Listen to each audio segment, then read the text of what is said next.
To set up and get started for the game, the first thing every player is going to want to do is select a character class to play as. So that player will take that survivor's deck and character card along with their pawn or standee. For this game, I'm going to be setting up a two-player game, so I'm going to be selecting the hunter and the gunslinger.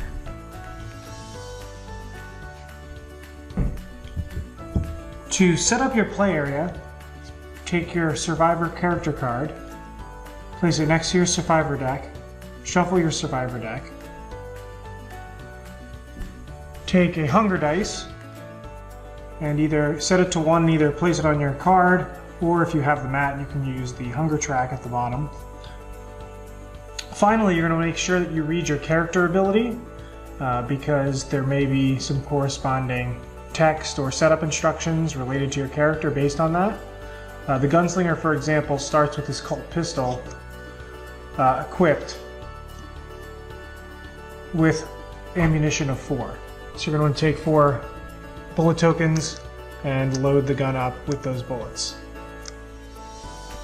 After everyone has selected a player, you're going to want to look through the mission deck and select a mission to attempt. For this example, I'm going to play the first alien mission, which is Plot Enemy Movement.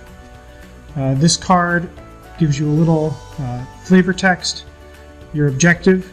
So my objective to beat the game in this case is going to be to reveal all the map tiles and get back to the van with enough fuel to escape. The number of fuel cards that I need to find and collect is located in the top right corner.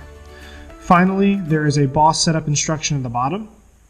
But before we get all to that, we should make sure to look at the back of the card because it will tell us which tiles to use for this particular scenario and how to set up the scavenge decks. So you're going to keep this card handy as you finish setup. There is a small letter in the bottom right hand corner indicating what apocalypse this mission corresponds to, and while you can attempt it with any monster deck, this is the recommended or sort of themed deck that the mission is supposed to be played with. So you're going to want to grab that corresponding monster deck. In this case, it's Plot Enemy Alien Movement, so obviously we're going to grab the alien monsters, and you're going to want to shuffle these up and put these, readily available in the middle of the table for everyone to draw from. Using the mission card and the setup for the scavenge decks, you're going to want to look through all the scavenge cards, find the number of cards, and start building the decks. So once you've placed all the different cards in the decks as recommended, you're going to shuffle these up and place them on the scavenge board in reach of all players. Red is most likely to correspond to fuel that you need to escape. Green is most likely to correspond to the food that you need to eat to survive. And blue is most likely to correspond to ammo and gear that you can find to help you throughout your mission. So once the scavenge decks are set up, you can move on.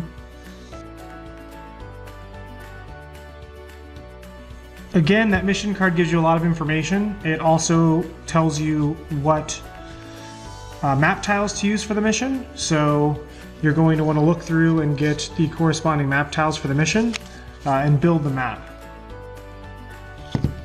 So you'll shuffle all these together, and then you'll start laying out a map in your play area. The rule for building the map is that every tile must be reachable, so they all must be adjacent to one another, but you're welcome to build holes and unique paths and dead ends on your map to make it more difficult. Obviously, we've found that the squarer you make your map, the easier it is, just because you have more movement choices, but you are free to make the map whatever shape you and your group decides. I would say that in general, unless you want it to be nearly impossible, you want most map tiles to have at least 1 or 2 ways out of them. So once the map is set up, you're going to want to make sure to set aside the van tile unless the mission card tells you otherwise. But in most cases, you're going to want that van tile set aside. because that is where you and your group are going to enter this region or this map. So you're going to place your character standees on the van, and the van is going to drive into any adjacent exterior space. So we'll connect it here for this example. After the map is built, you should do one last check of the mission card to see if there's any additional setup instructions. For the plot enemy movement mission, you need to place an objective map tile, objective token on the map tile of your choice. So I don't know what any of these tiles are, but I'd like,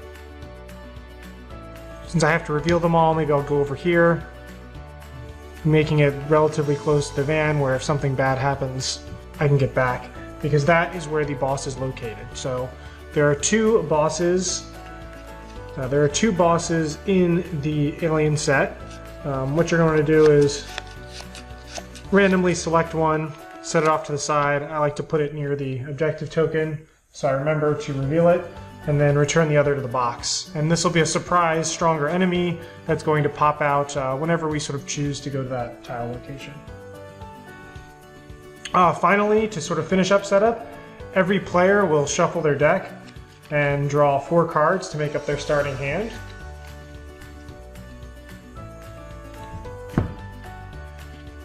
You do get a mulligan, so this is a great example for that. You can see that I have some duplicate cards. So you can discard any of those, put them at the bottom of your deck, and then draw up some new cards to get a little bit more variety.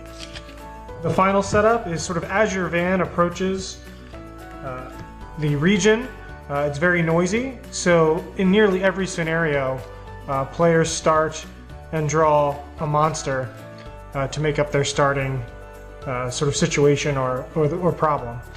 You will want to make sure that you read the card to see if there's any draw actions. So for example, since the gunslinger drew the alien mech, he's going to burn 2 cards from the top of his deck into his discard pile. I'll take a moment to go over sort of these monster cards that have come out, so you understand all the pieces of what they mean. Monster's health is in the upper right hand corner. The damage they do is the blood splatter and the number below that. If they have a range associated with their attack, it'll be displayed here. If there's no range listed, like in the case of the alien mech, that monster will only attack the character it's attached to. Finally, this character has some additional text. It deals damage to all players in range, which is mid-range, and every time it attacks and hits you, you're going to burn a card from the top of your deck and put it in your discard.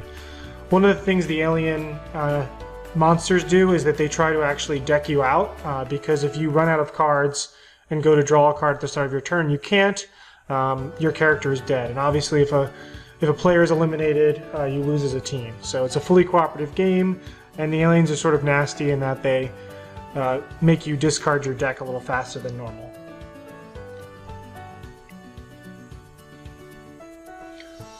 So likewise, the alien mech that's out has 18-4. It has a draw effect, but otherwise it's just attached to the gunslinger and is going to deal him 4 damage every turn.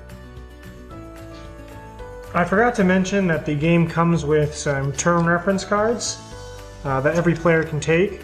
So it's going to explain those ranges I just covered on the Alien Invader, showing you the ranges of what not only you can attack, but also how enemies can attack you. And it also is going to go over the turn sequence, which I'm going to start in just a minute. So as part of setup, if everyone wants a turn reference card and a ranges explained card, make sure to hand those out. Another thing too is obviously for this game and this setup, I have the tokens off to the side, but it's very helpful to have the monster, bullet, and damage tokens easily accessible to all players. Whether it's in piles around the board or next to each player, you want to make sure to do that as well.